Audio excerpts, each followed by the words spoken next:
이승우 변호사 모시겠습니다. 어서 오십시오. 예, 안녕하십니까. 예. 우선 저 헌재 판결이 지난주에 났는데요. 네네. 제가 그 판결을 뭐 법은 잘 모르지만 읽어보니까 좀 황당하더라고요. 예. 어쨌든 술은 마셨고 운전은 했는데 음주운전은 아니다 뭐 이런 주장을 헌재가 한 것 같이 저는 생각이 들더라고요. 네네. 이 법리적으로 좀 이 하나하나 차분하게 좀 풀어주시면 좋겠습니다. 예, 일단은 조금 얘기를 드려야 될 게 네. 있는데요. 네. 조금 어려울 수도 있다 생각은 들지만 네. 일단 최근에 이제 헌법재판소뿐만 아니라 대법원, 대법관 분들께서도 네. 실질적인 어떤 정의라는 것을 본인들이 목표나 좌표값으로 세우기가 어렵다. 논증을 하기도 어렵다. 네. 설명하기 어렵기 때문에 결국 남는 것은 이제 절차법상의 정의밖에 남는 게 없다. 그래서 절차를 얼마큼 지켰느냐를 가지고 정의롭다, 아니다를 따진다라고 설명들을 많이 하고 계세요. 아, 그래요? 저는 좀 문제가 있지 않나 생각을 합니다. 실질적 정의는 지그들이 판단할 수 없다? 네. 이거를 논증할 수 없다. 그러니까 다원주의적 가치관을 그렇게 해석을 하시더라고요. 아, 그래요? 네, 그래서 각자가 갖고 있는 상대적 가치가 다 개별화되어 있기 때문에 그거를 공통의 가치로 묶을 수 없다. 이런 표현을 쓰시는데 굉장히 위험한 발언이거든요. 그건 말도 안 되죠. 네네. 그런 얘기 하려면 법관 말아야지. 예, 그렇게 표현을 쓰다 보니까 사실은 국가 공동체나 사회 공동체가 공통의 목표나 목적을 갖지 않은 상태다. 그렇죠. 그 얘기나 마찬가지 형태가 되거든요. 극단화시키면 무정부주의자들이 하는 얘기입니다. 뭐 반대로 얘기한다면 사실 사회주의든 뭐든 상관없고 그러니까요. 절차적 정의만 갖춰지면 된다. 그러니까요. 예. 이런 형태의 좌표값도 받을 수 있다. 예. 이렇게도 해석이 되는데요. 네. 자, 그렇게 주장하는 것에 비추어 본다면 네. 이 헌법재판소 이번에 검수완박법 관련된 판단은 사실은 절차적 정의와 관련돼서도 심각한 문제가 있는 점을 무시하고 그럼에도 불구하고 예. 합헌적이다. 이렇게 문제를 삼은 겁니다. 예. 왜 그러냐 하면 헌법재판소에서 판단하고 있는 것은 사실은 헌법이라고 하는 국가 최고 규범을 가지고 판단을 합니다. 그렇습니다. 근데 국회라는 곳은 사실은 헌법을 구성한 이후에 갖고 있는 최고의 의사 결정 대의 기관이거든요. 네. 그러니까 결국은 국회법이라는 것은 사실은 헌법상의 대의기관 구성 원리를 네. 재량을 부여해 놓은 것이다라고 보고 있습니다. 예. 그렇기 때문에 헌법 규정 자체에서도 국회법에 대해서 굉장히 넓은 재량을 부여하고 있거든요. 자, 그와 같은 규정 때문에 실제 이 헌법재판소 판결 내용도 뭐 기사상에 보도된 내용도 보면 네. 국회법 규정을 위반한 것은 어떤 중대한 위반이 될 수 있다. 이런 내용들을 이제 언급을 했죠. 네. 실제 그래서 뭐 나온 내용 보면 사실 민주주의자라고 말할 수 없을 정도의 행동 아닙니까? 네. 소속해 있었던 민형배 의원 무소속으로 만들어서 거기에서 개수 조정하는 것을 안건조정위원회에 무소속 의원으로 들어가니까 원래는 다수당이 횡포를 가지면 안 된다라는 취지로 합의되어 있던 문건대로 여야 동수로 해서 안건조정위원회가 성립이 돼야 되는데 네. 무소속 조정위원이 들어가게 된다라고 하게 되면은 3대 2대 1 이렇게 이제 다수당이 3, 그다음에 여당이 둘, 야당이 둘이죠. 야당이 둘, 그다음에 무소속 의원이 1명. 네. 이렇게 되니까 결국은 이제 여당 의원이었던 당시 더불어민주당 의원이 4명 하고 야당 의원이 2이 되는 그래요. 이런 구조를 만들어 놓고 인위적으로 만든 거죠. 그러니까 사실 이거는 근본적으로 그냥 단순히 국회법을 절차적으로 조금 위반했다 이게 아니라 근본 입법 취지 자체를 몰각시키고 다 무너뜨리고 들어가겠다. 그러니까 예. 쉬운 말로 사기친 겁니다. 그렇죠. 예, 사기친 거예요. 그러니까 바지 사장 만든 거라고 볼 수 있고 차명 계좌 쓴 거라고 볼 수 있고요. 네. 조세 범죄로 본다면 조세 포탈한 거라고 볼 수 네. 있는 거고요. 예. 법 취지를 근본적으로 몰각시키는 행동을 이제 국회에서 그냥 한 거죠. 네. 그것도 정부 여당이었던 상태에서요. 네. 자, 그렇게 한 상태를 법사위원장인 박광원 의원이 알고 있었죠.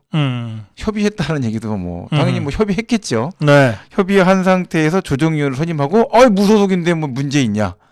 이런 거 뭐 해당되는 금지 규정도 없는데 뭐 해도 되는 거 아니냐. 입법 취지상으로 뭐 설명하고 문제 삼고 하는 거에 대해서는 안 된다라는 얘기가 없으니까 예. 해도 되는 거다.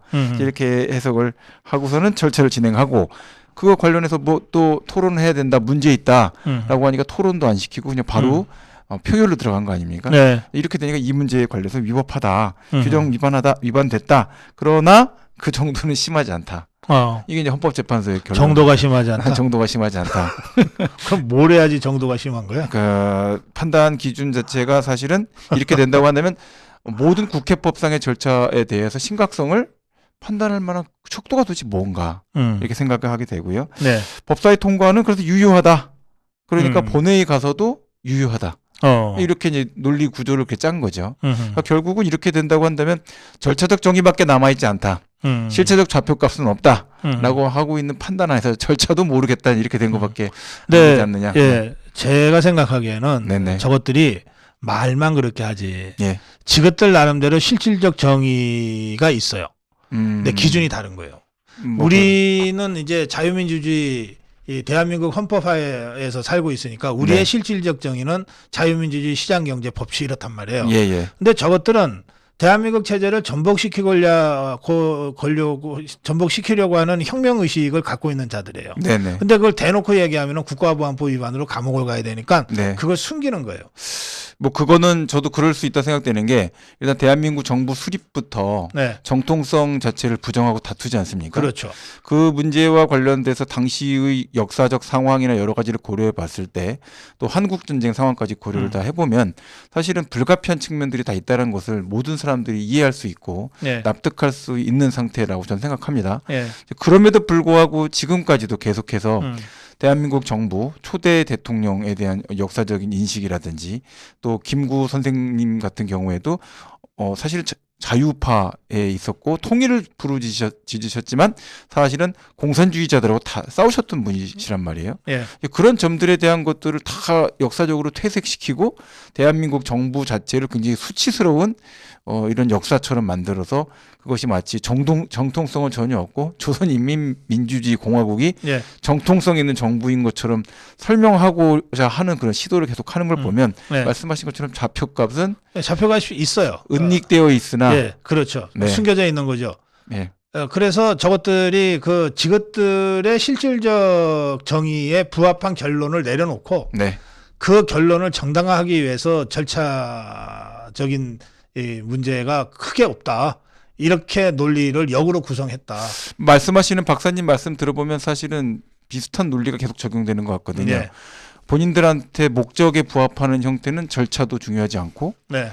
뭐 실체적인 것들도 중요하지 않고 그냥 결과값이 중요한 형태로 막 치달아 갑니다. 네. 그런데 막상 다른 사람이 어떤 실체적 목표를 향해서 나가려고 할 때는 네. 절차를 태클을 걸고 실체적인 어떤 여러 가지 하자 가능성이나 문제점을 막 가짜 뉴스까지도 동원해서 문제 제기할 수 있다는 생각을 갖고 있는 걸 보면 네. 거기다가 스스로도 위선적인 결론에 도달할 수도 있는 네. 이런 분들도 다수 포함되어 있는 걸 보면 목표값은 분명히 어딘가에 짐작할 수 있는 곳에 정해지는 그렇죠. 것 같다 생각 듭니다. 그게 이번에 5대4로 나왔는데 이게 헌법재판소나 대법원은 그 소수 의견, 다수 의견을 적시하잖아요. 그렇습니다. 그리고 누가 반대했는지 반대한 이유는 무엇인지를 네네. 이제 적시하지 않습니까? 그렇습니다. 그러니까 거기서 이제 확인이 됐는데 5대4의 5. 예. 그러니까 좌파 쪽에 그 섰던 5명이 예. 고스란히 거의 비슷한 논리로 이 그 주장을 지금 하고 있는 거죠. 네네. 그러니까 지금 보면 뭐 5대4의 그 논리 자체가 사실은 선명하게 둘로 쪼개져 있다 이렇게 생각이 들었고요. 네. 절차적인 하자와 관련돼서 이 정도의 하자라면 중대한 하자다라고 저는 봐야 되지 않나 생각합니다. 네.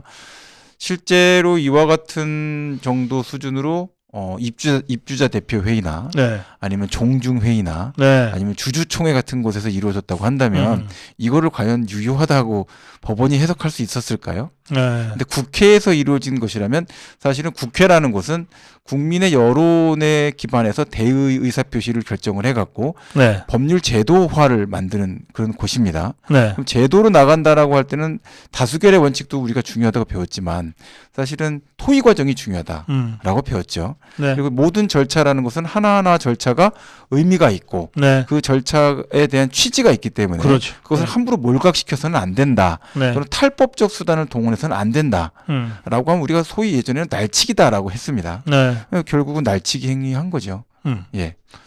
자, 그건 그렇고 이 한동훈 장관과 검사 6명이 권한쟁의 심판을 했는데 네네. 이 경우에는 한동훈 장관이 그 소재기에 자격이 없다 이렇게 해서 또 뭐 기각을 했다 그러는데 네네. 그 점은 어떤 장관의 어떤 주장에 대한 것들이 무조건 각하 사유가 됐다라는 거는 전 좀 이해가 안 됩니다. 왜냐하면 네. 법무부 장관과 같이 이제 국무위원이기 때문에 네. 정부를 대변을 해갖고 해당되는 권한쟁의 심판을 할 수 있는 헌법상의 기관이다 저는 생각이 듭니다. 네. 이제 검사에 대해서는 좀 사실 고민은 좀 있습니다. 왜냐하면 검사에 대해서는 사실은 헌법상의 어떤 국가기관으로서의 명시가 되어 있다는 것은 조항이 한 가지가 있습니다. 영장 청구에 관련된 문제만 딱 나와 있거든요. 자, 그런 측면에서 보면은 검사라는 지위만 가지고서는 사실은 이 권한쟁의 심판을 할 수 있는 지위에 있기는 좀 어려울 것이다라고 생각은 드는데 네. 법무부 장관이라고 한다면 사실은 권한쟁의 대상이 될 수 있는 그런 문제가 있지 않겠나 하는 네. 생각은 일단 하나 들고요. 예. 조금 더 나아가서 이제 이게 사실은 법조에서 뭐 여러 가지 의견들이 있긴 했었지만 수사권 조정과 관련된 입법 절차상의 하자가 없다면 사실 수사권 조정에 대해서 검찰청법 개정 또는 형사소송법 개정 자체를 검사나 검찰청에서 문제 삼을 수 있느냐, 네. 문제 삼기 어려울 것이다라고 생각하는 의견이 많았습니다. 네. 왜냐하면 실제로 그 검찰청법이나 또는 이 형사소송법 자체도 헌법상에서 수사권을 어떻게 규정할 것인가에 대한 근본적인 판단의 문제고 네. 관행적으로 검사가 그와 같은 수사권을 행사해 왔다. 네. 또는 영장 청구권이 있으니까 당연히 해당되는 사안 관련된 수사권이 있지 않겠는가라고 이제 사실 추론하는 단계에 있는 것이지 네. 명시적으로 권리가 있느냐 없느냐라고 따졌을 때는 입법권에 그것을 상회할 수 있는 문제는 아니다라고 보는 견해들이 좀 지배적이었던 것 같습니다.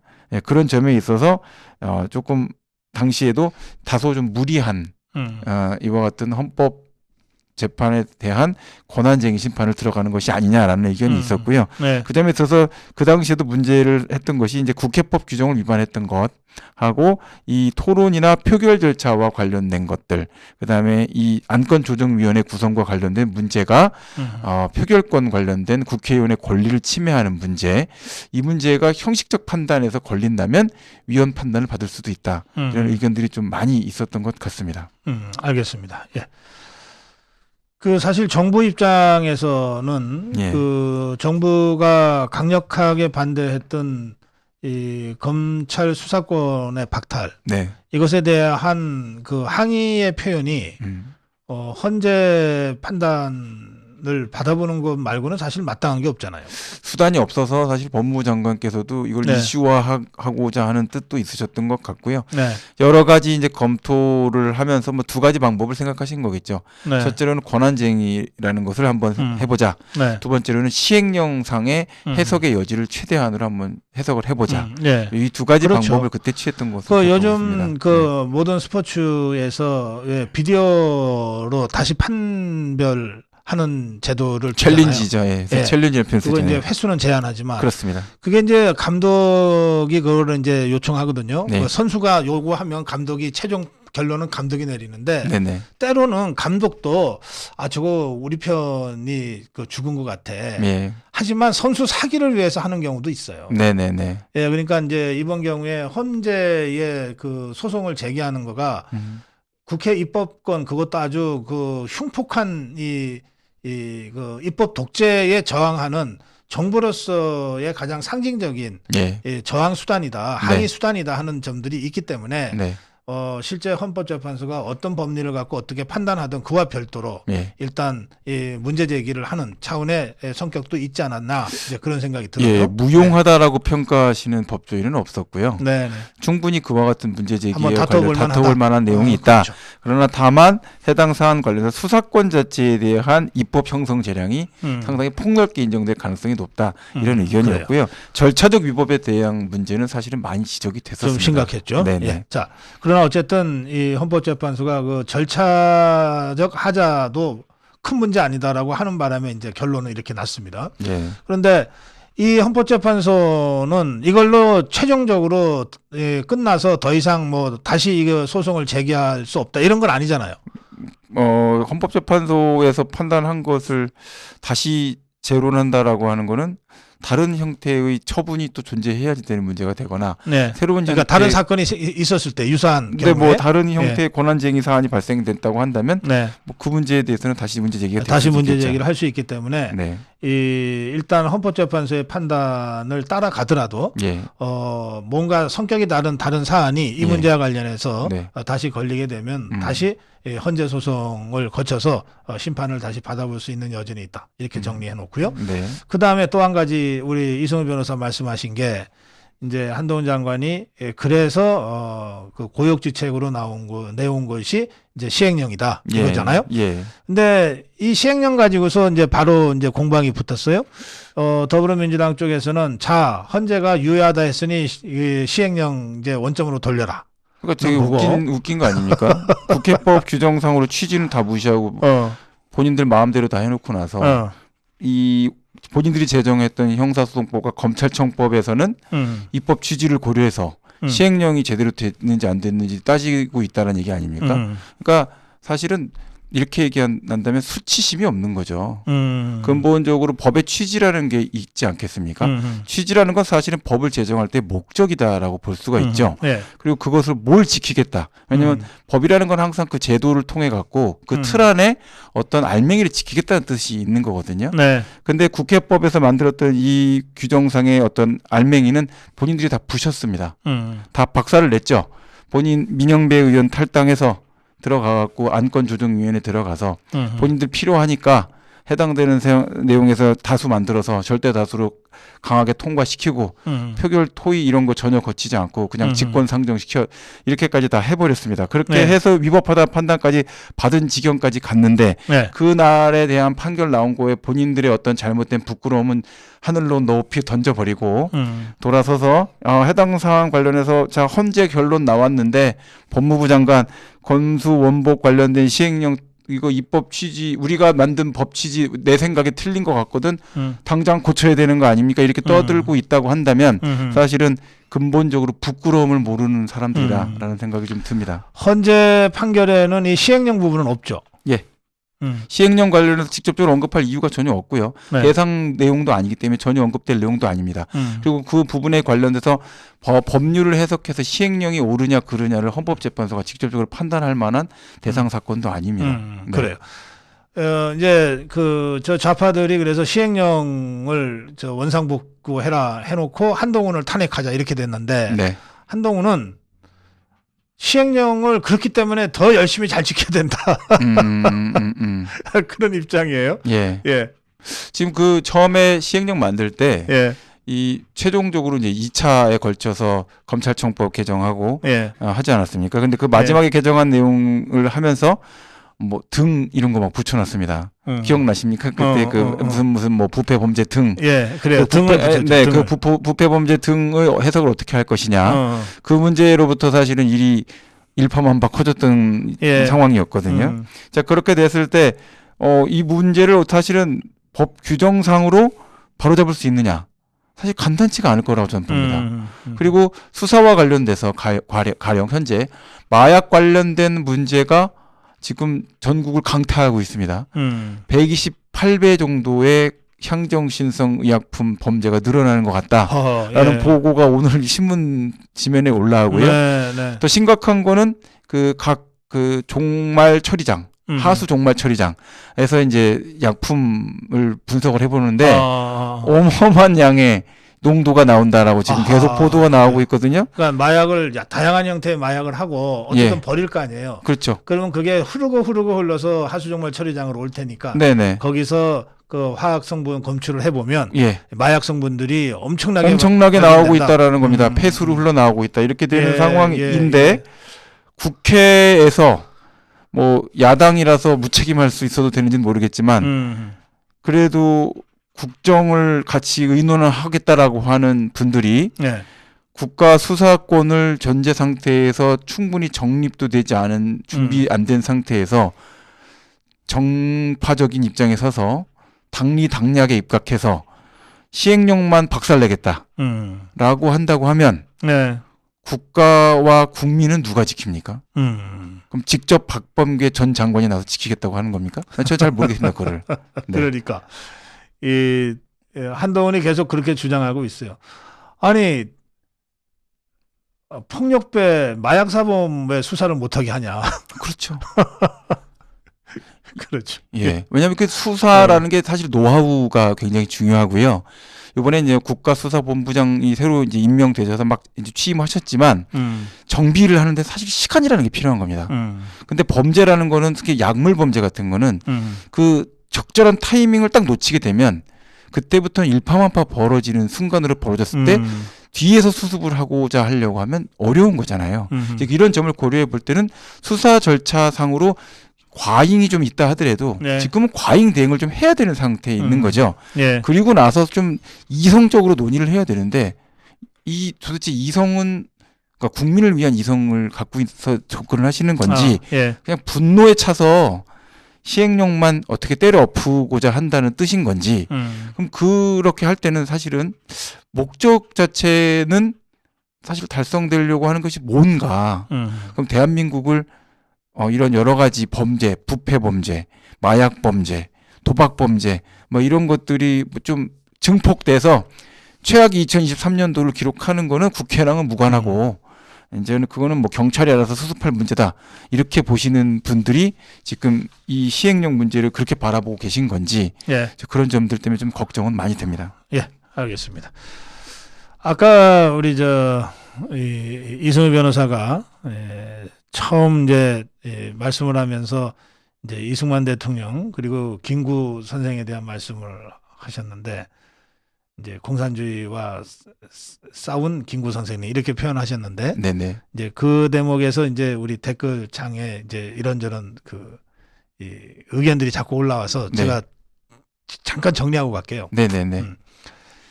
그거 좀 확인 좀 해보세요. 우리 이승만 대통령과 김구 선생이 아마 이승만 대통령이 5년 선배일 겁니다. 출생 연도를 확인해 보시면 돼요. 그래서 김구 선생이 이승만 대통령을 깍듯하게 형님 예우를 했다고 저는 알고 있습니다. 네. 같은 임시정부에서 활동을 했기 때문에 초대 대통령이고 또 임시정부에서 역할을 했기 때문에 이렇게 뭐 전혀 모르는 사이가 아니에요. 예. 저는 이제 김구 선생을 이제 중도 우파로 생각합니다. 네. 그런데 앞에 사실은 중도가 안 붙어도 되는데 예. 붙은 것은 이 김일성의 그 아주 교활한 그 통일전선 전술 전략에 깜빡 속아 넘어가 가지고 평양까지 가서 그 아주 비현실적인 통일론을 동조하는 바람에 그리고 5월 10일 그 대한민국 정부 수립을 위한 그 총선거에 그 불참을 해버렸기 때문에 보이콧을 하고 그 과정에서 우리 이제 자유우파 주류로부터 좀 이 사상이 의심된다 이렇게 의심을 받게 되는 마지막에 몇 년간 그렇게 되셔서 저는 안타까운 부분이 분명히 있다고 그렇죠. 생각하고 그 점은 과가 굉장히 있다 저는 생각을 합니다. 예, 그렇죠. 1년 선배입니까? 예, 김구 이승만 대통령이 75년, 김구 선생이 76년, 1년 선배군요. 예. 5년인 줄 알았는데. 네네. 어쨌든 두 사람이 그래서 1년 선후배지만 깍듯하게 형 예우를 했다고 제가 알고 있어요. 네. 김구가 이승만에게. 예. 자, 그건 그렇고. 그래서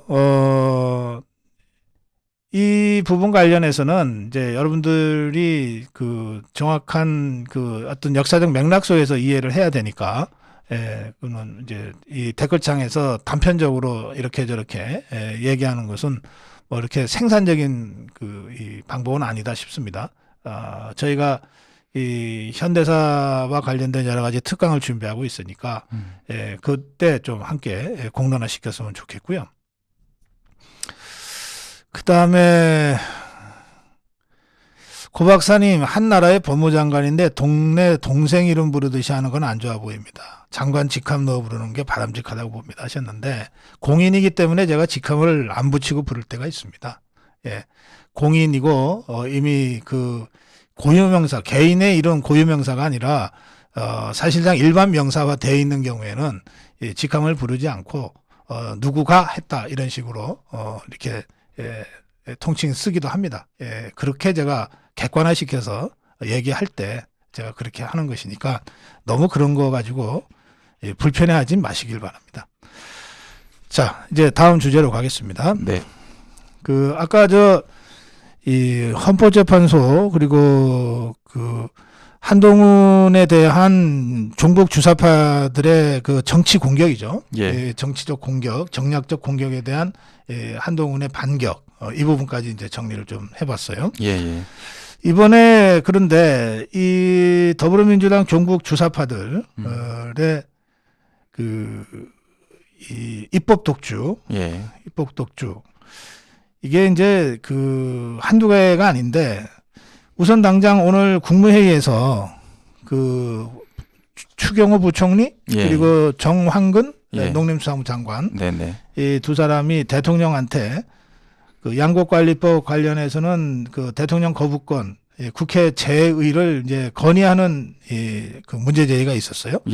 양곡관리법 개정안부터 좀 짚어주실까요? 지금 이 양곡관리법상으로 이제 일정 수량 이상의 이제 추곡 수매를 의무적으로 하게끔 법을 개정하겠다라고 하고 있고요. 이거를 사실은 현재 상태에서는 정부가 임의로 이제 판단을 해갖고 수매 양 또는 수매 규모를 이제 책정할 수 있게끔 되어 있는데 이것을 법으로 일률적으로 재량을 없애는 형태로 의무적으로 구매를 할 수 있도록 이제 만드는 것인데요. 이와 관련돼서는 사실은 이제 지금으로서는 쌀값 폭락을 막는 것처럼 보이긴 하지만 일종의 인센티브가 될 것이다. 일종 정해진 금액으로 무조건 추곡 수매가 되니까 그 가격에 맞춰서 쌀을 생산을 하면 남는 쌀에 대해서는 무조건 정부가 사주니까 가격 탄력성 자체가 사라지는 형태가 될 거고요. 그렇게 되면 지금 현재로서는 지방에 있는 경우에는 논농사를 짓는 것도 여러 가지 지금 문제가 발생을 하고 있습니다. 그런 상태에서 논농사를 계속 할 것이냐 아니면 밭작물로 돌아설 것이냐 다양한 형태의 농업 기반 자체를 변경할 것이냐 이런 여러 논의들이 지금 현재 진행 중인 상태에 있고요.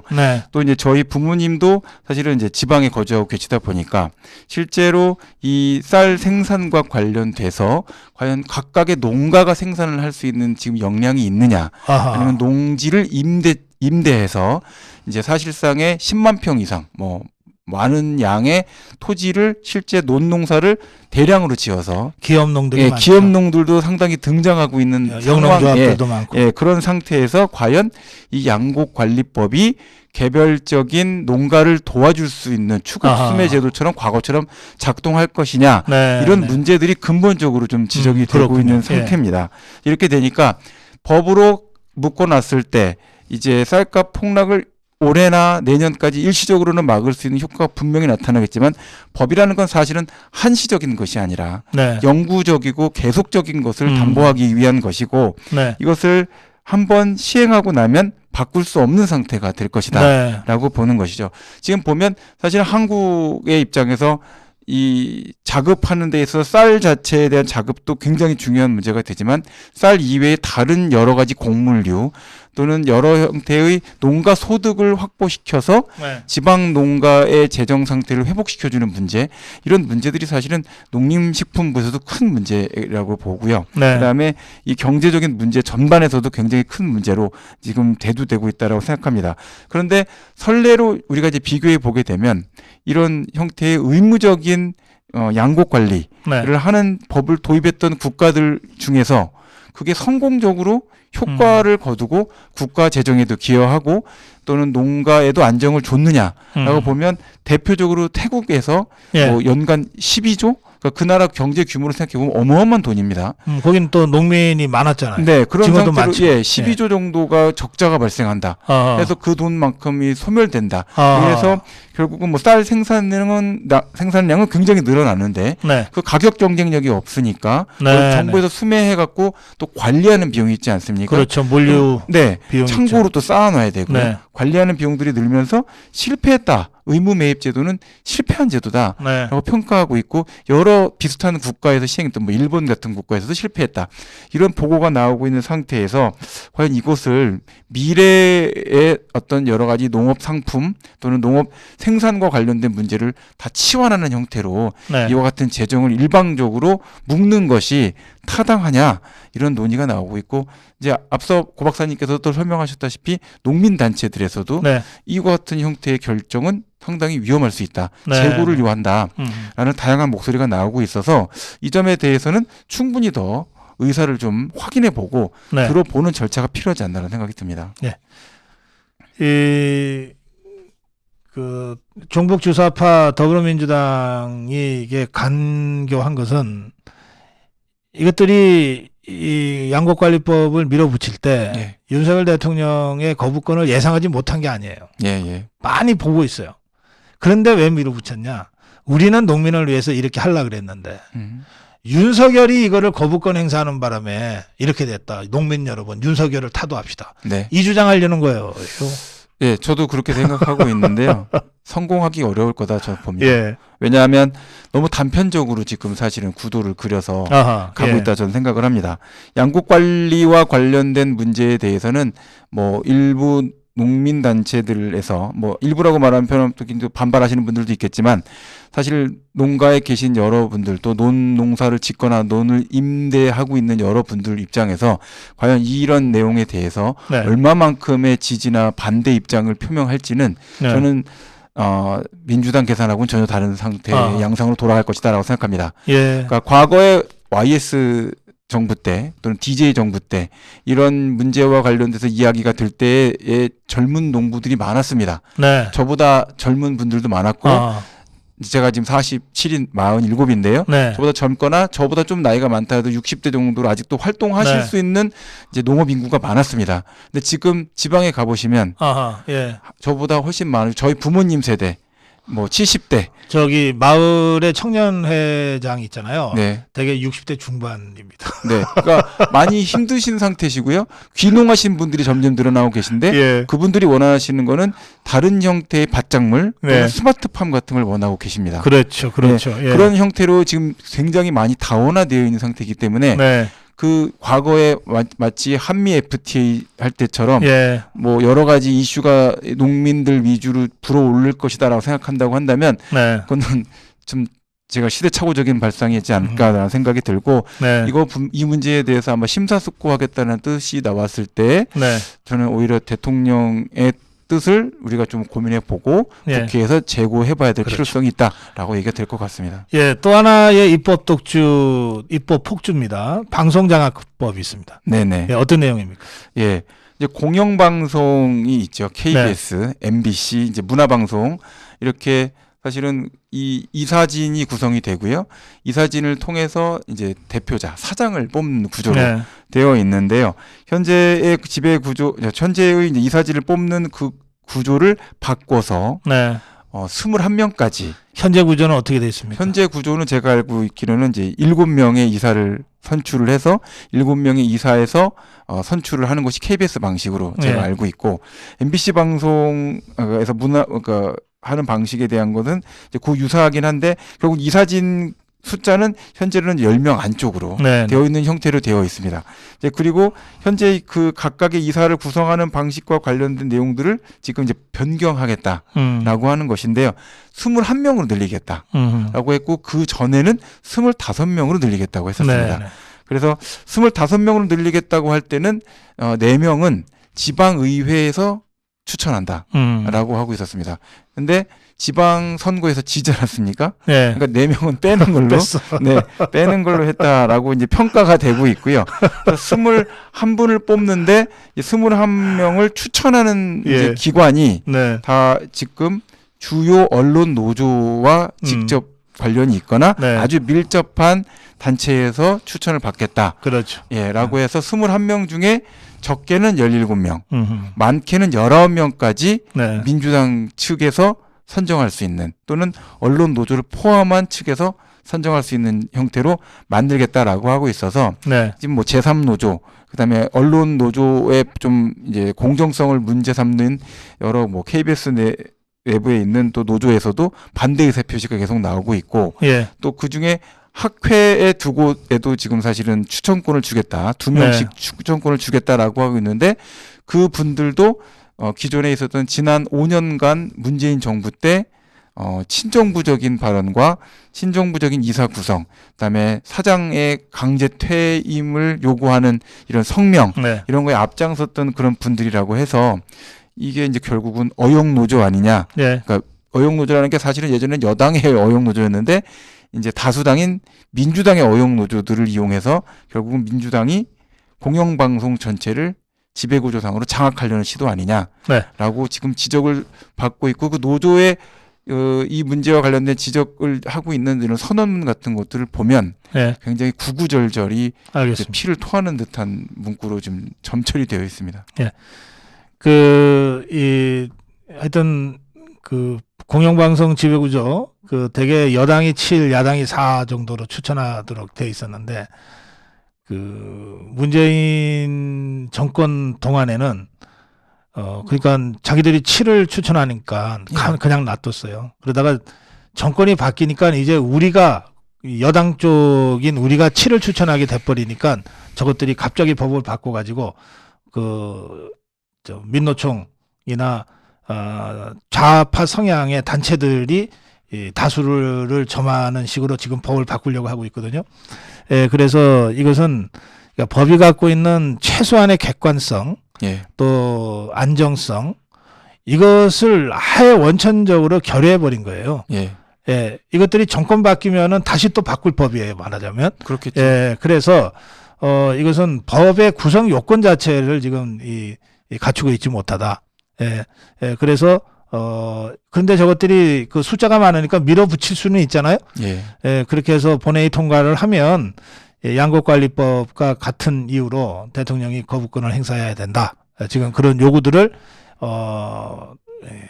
그러니까 노조 중에서도 좌편향 종북 주사파에 매몰되지 않은 노조들은 이미 그런 입장을 공개적으로 지금 발표하고 있다는 설명이셨습니다. 네. 예. 자, 이제 이재명 얘기도 잠깐 해야 되겠습니다.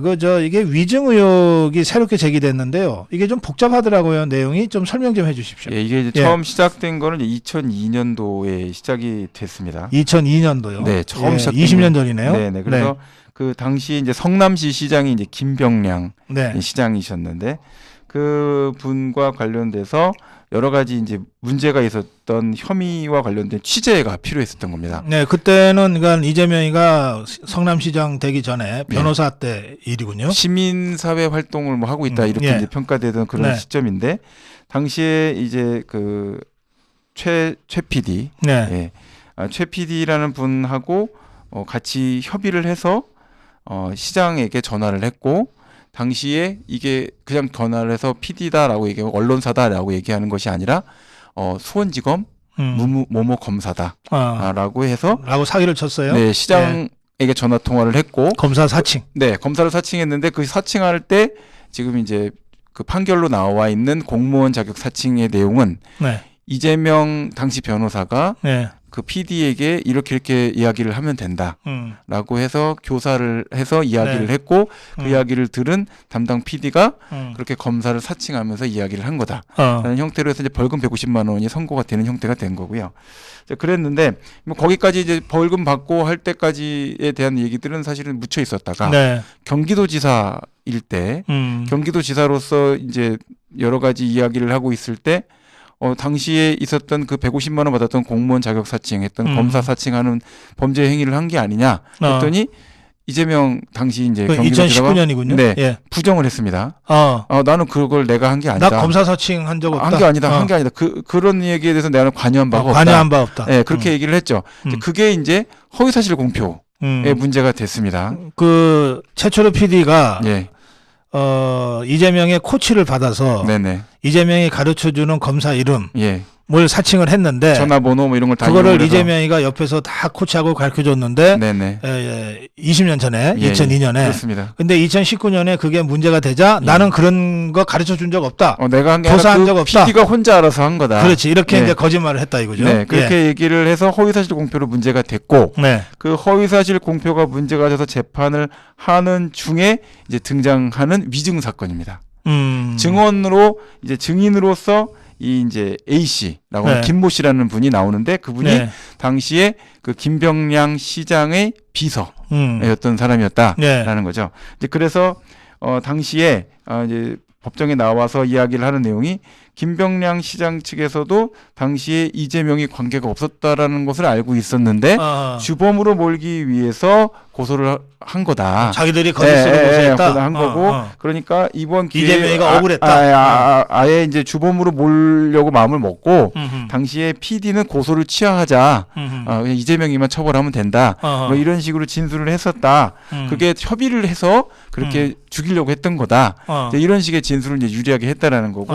예. 이재명이한테 유리하게. 그렇습니다. 예. 이제 그리고 나서 그렇게 되니까 이제 상관도 없는 사람을 마치 주범으로 몰아넣고 한 것처럼 협의가 있었던 것으로 이제 진술이 된 것이고, 예. 그다음에 해당되는 내용 관련해서 당시에 어떤 상황이 있었는지 물어보는 거에 대해서 이재명 대표가 연락을 해서 증언 나와서 좀 유리하게 좀 진술을 해달라 이런 취지로 부탁한 거 아니냐라고 얘기하니까 그거 잘 기억이 안 나서 잘 모르겠다. 그런 기억이 있는지 없는지 모르겠다 이렇게 얘기를 한 상태가 됐고, 네. 이제 그렇게 된 거에 대해서 그게 2019년 재판 때. 네, 예. 그렇게 얘기가 이제 나오고 한 것인데 이 내용 관련해서 설명을 이제 쭉 하면서 당대표실에서 설명하는 내용은 이 내용 관련돼서 과연 그게 뭐 허위를 증언해달라 요구를 했거나 또는 유리한 증언을 해달라 이런 얘기가 아니라 그냥 사실대로 얘기해주면 된다. 진실대로 얘기하면 된다라고 얘기한 것이지 그게 어디 우리가 뭐 없었던 내용을 만들어서 해달라고 얘기했던 것이냐. 위증교사한 게 아니다. 위증을 교사한 게 전혀 아니다. 예. 자, 이렇게 이제 설명을 하고 있는 상태로 예. 현재 상태가 이제 시작이 돼서 구속영장까지 청구가 되는 이런 문제가 이제 진행되고 있는 거죠. 최근에 그 김이라는 사람 네. 이 수사 과정에서 네네. 다른 사건과 관련된 수사 과정에서 그 휴대폰에서 예, 녹취록이 나왔죠. 이재명이가 그 김이라는 사람 또 예. 이재명 측이 김이라는 사람이랑 통화한 녹취록이 이제 나온 거 아니에요. 그렇습니다. 그러니까 이렇게 얘기가 있었는데 사실은 명확한 증거가 없었죠. 네. 위증인지. 근데 백현동 사건을 조사하면서 김모 씨에 대한 집에 주택 압수수색을 하는 과정에서 예. 녹취록이 나온 겁니다. 어. 녹취 파일이 등장을 해서 예. 이재명 대표하고 해당되는 내용에 대한 통화를 했었던 내용들에 대한 내용이 남겨져 있는 네네. 내용이 나오게 된 거죠. 그 녹취의 내용은 뭡니까? 네, 그 내용 관련해 갖고는 뭐 질문 내용대로 뭐 답해야 되느냐, 어떻게 해야 되느냐, 통화를 어떻게 해야 되느냐, 뭐 이런 얘기들에 대해서 몇 번의 대화 내용들이 나와 있는데 그 녹취 파일에 관련된 구체적인 내용까지 다 공개되어 있는 상태는 아니고요. 예. 이제 그런 상태에서 뭐 단순히 뭐 질문 내용에 대해서 어떻게 대답을 해야 되느냐, 뭐 이런 내용에 대해서 내용대로 물어보는 대로 내용을 답하면 된다. 뭐 이런 내용이나 또 그 내용 관련해서 뭐 어떻게 답을 해야 되는지에 대해서 물어보고 답하는 이런 사전에 여러 차례 통화 내용들 자체가 녹취록 형태로 이제 존재한다라는 게 확인이 된 거죠. 그래요. 네. 아직 그 내용은 공개가 안 됐고요. 네네. 그 의혹이 다시 제기되자 이재명이가 즉각 신작 소설이다 그랬는데. 예. 아니 물론 이제 예전에 어떤 분이 이렇게 얘기를 했습니다. 변호사의 책상에는 소설책이 항상 있어야 된다. 이렇게 말씀하시긴 했는데 사실 모든 본인에 대한 혐의가 소설이다 이렇게 말하는 거는 사실은 굉장히 예의 없는 행동이다라고 생각을 합니다.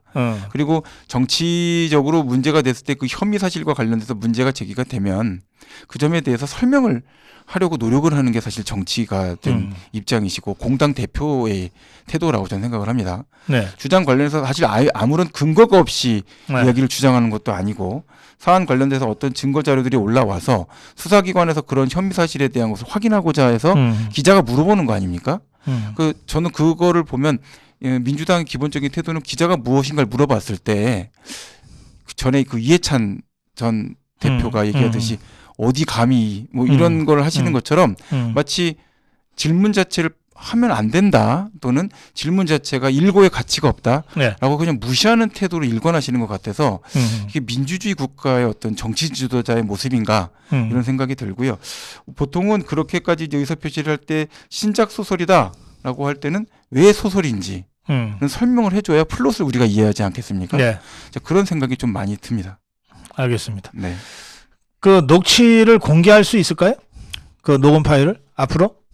녹취는 저 생각에는 파일 자체가 확보가 됐으면 공판 과정에서 공개할 것이다라고 저는 생각합니다. 예. 그러니까 지금 영장을 청구했는데 영장은 기각되지 않았습니까? 네네. 그러니까, 그 김모에 대한 네, 영장? 영장이 예. 기각된 상태에서 녹취 파일을 지금으로서는 공개할 수가 없을지 몰라도 네. 해당 사안 관련돼서 공판으로 넘어가게 되면 그 녹취 파일 자체를 법정에서 그냥 공개적으로 틀겠죠. 그렇게 되면 어떤 내용들의 대화를 했는지는 공판 단계에서 다 확인이 될 것이다 라고 생각이 됩니다. 알겠습니다. 네. 예. 그 이재명이가 깝깝하겠어요. 그 20년 전에 지가 전화로 뭔 처리를 했는지를 기억을 제대로 해내지 못할 테니까. 네. 네. 그 예. 겁도 나겠네. 예. 근데 저는 지금 이제 이미 이재명 대표는 겁을 내고 안 하고 이런 단계는 이미 넘어선 상태이지 않나 생각이 듭니다. 알겠습니다. 네. 예, 오늘 10시 반이 지나서 이제 죄와 벌 코너 마무리를 해야 되겠습니다. 짧게 한 말씀 하실래요? 네. 제가 생각할 때는 우리 사회에는 분명히 공통의 목적이 있고요. 또 정당한 목적이 있는 것을 같이 추구하는 그런 공동체다라는 생각을 많이 합니다. 이제 단순히 절차적인 정의만 가지고 모든 것을 다 담아야 된다는 생각도 상당히 위험할 부분이 있는데 최소한 절차적 정의가 옳다라고 주장을 하는 분들이라면 절차를 좀 지키려고 노력하는 또 법과 헌법의 취지가 있다면 최소한 그것은 존중하는 듯한 태도를 취해야 입법자다라고 평가받을 수 있지 않을까라는 생각이 듭니다. 사안 관련해서 앞으로 좀 더 절차가 잘 안정적으로 지켜질 수 있도록 더 좀 저도 노력을 하고 법조계의 여러 가지 좀 부족한 점이나 불민한 점들을 계속해서 조금이나마 해소할 수 있도록 노력하는 변호사가 될 수 있도록 노력하고 고 박사님 하고 계시는 일을 열심히 돕고 아미고 회원 여러분께서 하시는 일들도 많이 도와드릴 수 있도록 더 노력을 하도록 하겠습니다. 예. 감사합니다. 고맙습니다. 네.